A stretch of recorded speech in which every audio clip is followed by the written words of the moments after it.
Hey guys, got a little unboxing for you today. Got the Dural transmission pan. This is going in a 4L80E. It's going to be in Bob's truck here. Thought we would give you a little look at it.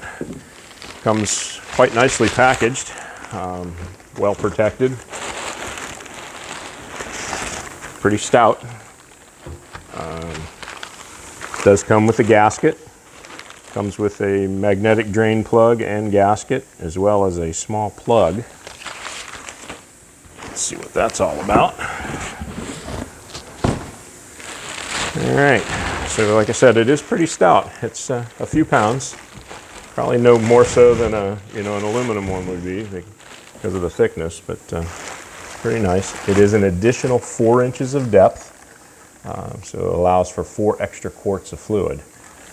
Does come with, that's what the small plug's for, it comes with a bung here on the side for the transmission temperature, if you want to monitor your fluid temperature.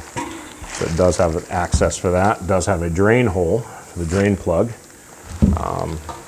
Comes with tubes welded through it from the front here, so it allows the air to run through that transmission pan when you're moving down the road to add a little extra cooling. Now obviously it probably doesn't do a whole lot at idle and sitting still, but moving down the road, I would think it would add some cooling benefit to it.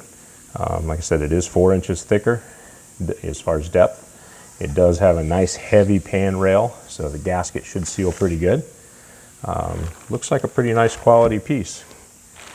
But, another thing we're going to do with this transmission is we're going to put a manual valve body. We chose the TCI manual valve body. I'm not going to open this up because there's really not a lot to look at. It's just a chunk of aluminum with a bunch of little grooves put in it. But what this does, it allows you to eliminate the automatic feature on the transmission, and it becomes shifted full manual. This one is a reverse pattern, so the pattern would be reversed from a normal, but it allows us to eliminate everything electronic in it with the exception of the lockup solenoid for the converter. So this is pretty much going to be full manual, be able to shift it, but the benefits to the manual valve body is it makes the transmission extremely strong, improves line pressure, all those things that allow the shifting process to be a little stronger. But hopefully this will make this transmission pretty much bulletproof, at least an attempt. So next step is this will go over and see Tim over at Race Ready Transmissions and have him do his magic, and we will get this one going, and we'll keep you in tune to what's going on. Have a good day.